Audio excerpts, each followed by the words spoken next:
In a parallel version of ancient Russia called Balagori, some soldiers are chasing the famous warrior Alyosha through the woods. Alyosha dodges their arrows and cuts down a tree to block their way, however he's suddenly tackled off his horse by an owl.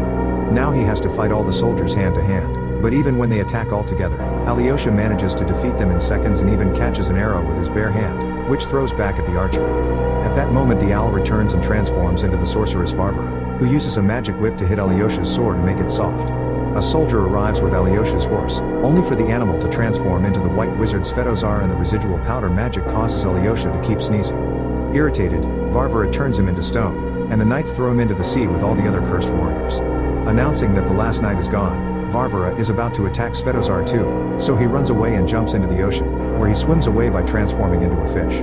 Meanwhile in modern Moscow, a con artist named Ivan joins a psychic contest. He pretends to wield the power of the sun god, but actually he got information from a staff member, so after lots of theatrics he wins the contest by cheating. After the show is over, an old lady approaches him with an ominous message. She sees him traveling to another world, burning a running hut, and meeting his doom. But Ivan doesn't take her seriously. The next day, Ivan meets with a client and performs a rite to cleanse her aura, once again using lots of theatrics and talking nonsense to get her money. He goes as far as telling her that her husband is cheating on her, which is a lie. Afterward, he receives a call from a woman that takes him to the hospital, where she asks him to wake up her comatose nephew. However, Ivan can't bring himself to lie in such a serious situation and leaves. On his way out, he remembers an incident from his childhood. Ivan grew up in an orphanage and the kids often made fun of him for believing in Santa and magic. One night, the kids locked him up inside a closet and nobody noticed he was missing, so the lights went out. Thankfully Ivan found a needle in the closet and used it to loose the lock to escape. Then he used the same needle to sew a bunch of blankets to the beds where the mean kids were sleeping. The next morning, they couldn't get out and everyone laughed at them. Since then, Ivan has kept the needle in a necklace. Sometime later, Ivan is at the mall when he's approached by the client's husband, who is furious about the lie and has brought 2 bodyguards. Ivan immediately runs away, pushing things to block the way before hiding at the beauty salon.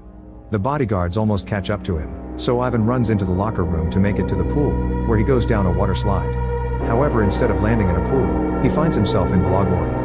Confused, Ivan looks inside the tree he came from and gets startled by Svetozar, who starts following him around. Getting annoyed, Ivan grabs a stick to hit him, but Svetozar transforms it into a full tree and even gives Ivan his very own tail. The wizard explains he brought Ivan here because he's the son of Muromets, a legendary warrior from Russian myths. Long time ago, Ivan's parents asked Svetozar to hide Ivan in another world, but now he had to bring him back because he's their only hope. At that moment they hear a noise, so Svetozar gives Ivan his father's ring before an arrow hits him and he disintegrates. Soon Ivan is surrounded by a bunch of soldiers, so he mentions that he's the son of Muromets, but it doesn't stop the men from coming closer. Ivan tries to distract them with theatrics and then runs, only to hit his head on a branch and get caught. Meanwhile in the castle, Prince Dobrynya is showing off his weapon skills at a party when the knights come in with Ivan, explaining he's Muromets' son. Noticing Ivan's ring, Dobrynya believes him and welcomes him warmly. At that moment Varvara shows up, revealing she's married the prince. She points out that Ivan must be tired and pretends to take him to a bedchamber, but actually she orders the guards to throw him in the dungeon and chain him up. Ivan looks around and discovers that in the neighboring cell there's a frozen man called Kachay, whose body has been cut up into multiple pieces. He knows who Ivan is and assures him that all this is real, but Ivan remembers he pushed a guy out of the way when he jumped into the pool and wonders if he's the real Muromets' son. Kachay explains that the only way for Ivan to go home is to find the magic sword, and proceeds to share a story. Long ago, there was a powerful wizard with an eager apprentice. The wizard decided to become immortal, so he had to put a magic crystal into the magic sword during a solar eclipse to achieve it. However, the apprentice got jealous and killed the wizard before claiming immortality for himself.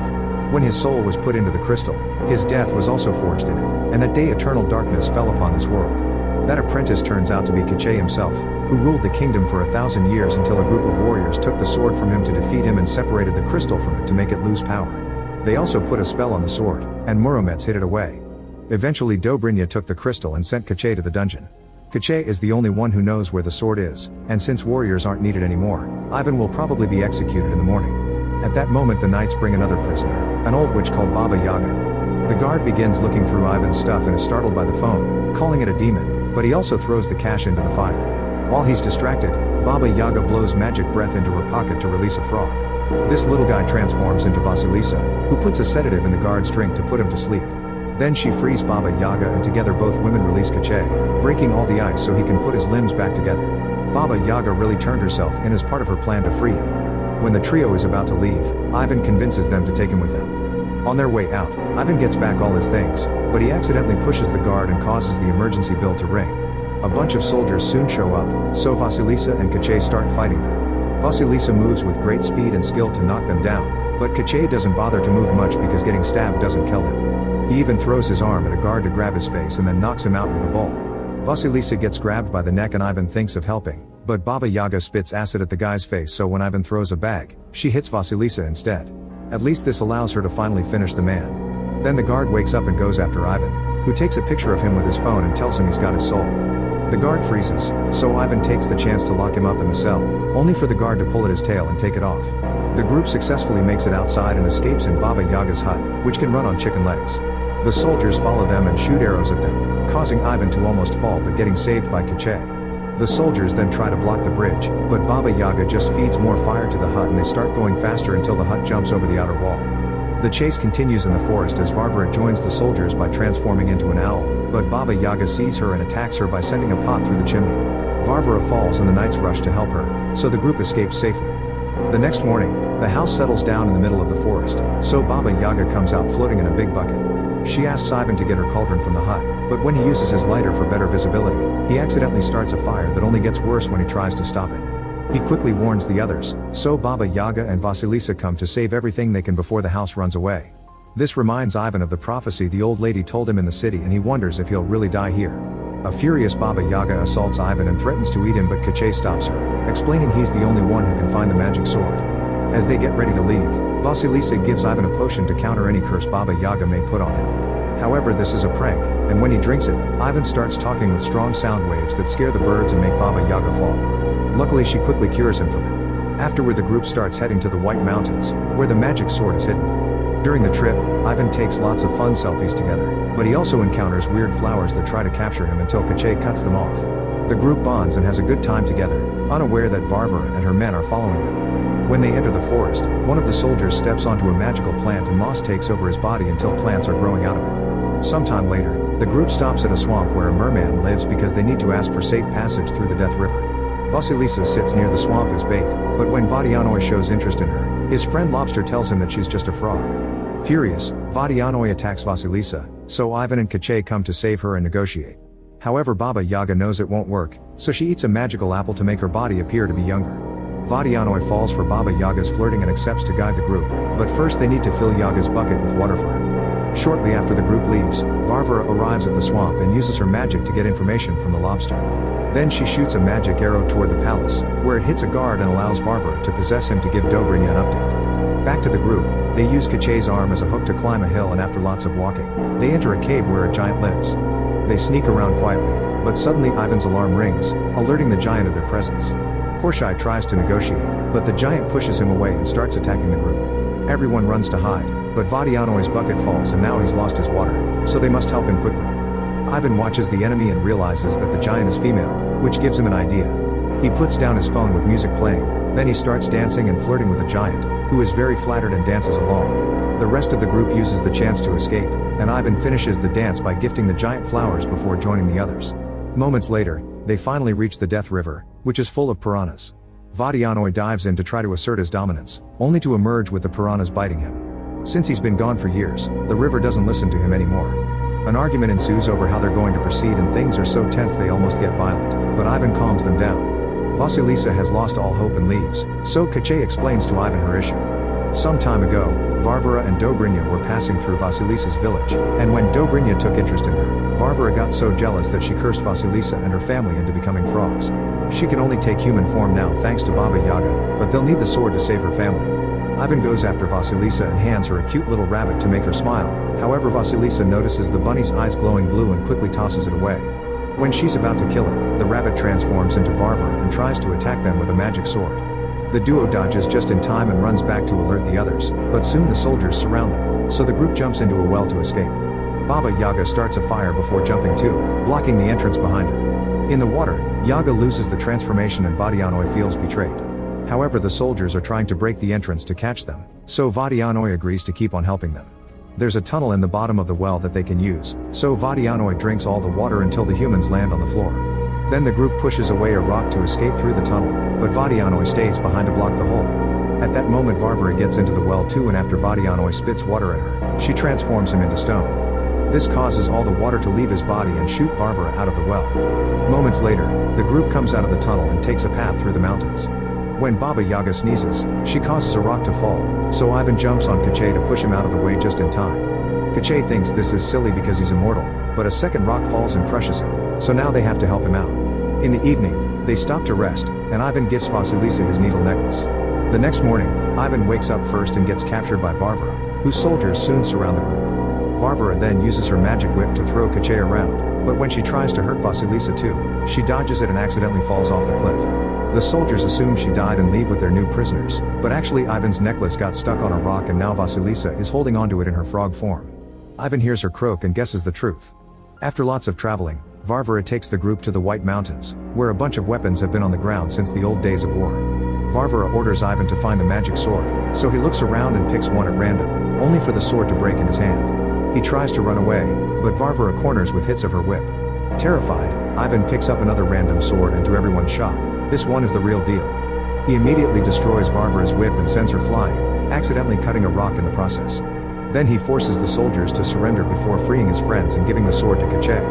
At that moment Dobrynya arrives and reveals that he's been working with Varvara all along. In fact the witch has the magic crystal, so Kache exchanges the sword for it to get his soul back, but the crystal turns out to be a fake. Suddenly Vasilisa comes out of hiding and tackles Dobrynya, giving Ivan the chance to push the guards and grab the sword. The enemy gets ready to fight and Vasilisa tells Ivan to help, but instead Ivan opens a portal with the sword and returns to his own world. Furious, Vasilisa throws his necklace at him. In Moscow, Ivan lands in a cafe but plays it cool. The rest of the day he can't stop feeling guilty, especially when he sees the pictures on his phone. He decides to return to the pool and tries going down the same slide, but nothing happens and he ends up getting arrested. To his surprise, Svetozar is also in the cell. Apparently he escaped to this world after he got hit by the arrow. Sadly he can't do magic without his staff, so Ivan uses his mind tricks to convince a cop that he's cursed but that he can cure him with the staff. The officer gives them the staff, which Svetozar uses to shoot the cop down and open a portal. Before Ivan leaves, the wizard gives him magic dust to feed the dragon imprisoned in Dobrynya's dungeon. Ivan jumps through the portal successfully but sadly Svetozar gets captured by the incoming cops. In Belogori, Ivan arrives at the castle and sneaks into the dungeon, where he's disappointed to see the dragon is very small. He tries using the powder, but nothing happens. At that moment guards find him and take him away, causing Ivan to drop the powder bag. Now the dragon can eat tons of it. Then Ivan is taken to the throne room, where Dobrynya is waiting for the eclipse to do the immortality ritual. Suddenly Ivan reveals he's brought a gun and tries to shoot the crystal, but Varvara tackles him and he shoots Dobrynya instead. Unfortunately the shot wasn't fast enough to interrupt the ritual and Dobrynya soon recovers because he's now immortal. When Dobrynya gets ready to kill Ivan, the dragon flies through the window, and after the prince kicks it, the little beast breathes fire on his face. Next the dragon flies all over the room as he breathes impressive flames, so Ivan uses the distraction to free Vasilisa and apologize. Vasilisa punches him for it, but also kisses him. At that moment Dobrynya makes the dragon stop by blocking the fire with a sword, so Ivan starts a new distraction by asking Dobrynya to duel him like a real man with normal swords. As the two of them fight, Vasilisa tries to reach the magic sword, only to be attacked by Varvara and the women start their own fight. Varvara uses the magic sword to defend herself, and the crystal falls out of it. As both pairs fight with all their might, the dragon frees Kache as well. Fighting Ivan reminds Dobrynya of how jealous he had been of his father, which is why he teamed up with Varvara to take over the kingdom. Ivan doesn't have any training and is soon overpowered, so Dobrynya destroys his needle necklace. Suddenly Kache picks up the crystal, but before he can destroy it, Varvara throws an axe to cut his arm off. Ivan distracts Dobrynya by stabbing his foot with the needle, then Kache controls his arm to make it throw the crystal, which he destroys with the magic sword. Since their souls are in it, this act kills both Dobrynya and Kache. Defeated, Varvara flies off the window to escape while the statue in the middle of the room turns back to being human, revealing Ivan's father. Afterward, there's a banquet to celebrate their victory, during which Baba Yaga takes on her youth appearance again to thank Vadianoi for his help. When Ivan sees a kid server, he asks his father for a favor. Moments later, Ivan appears at the hospital in Moscow and heals the comatose child with a potion from Baba Yaga. However he doesn't stay, instead he returns to Belogori, where he and Vasilisa ride the walking hut to go meet her parents and start a new life. In the sea, all the statues go back to normal too and walk out to return home. Meanwhile Varvara appears in Moscow and reveals she's the daughter of Ivan's housekeeper. Now that their main plan has failed, they'll have to make a new one. Make sure to subscribe and turn on notifications so you can watch more videos like this. Thanks for watching.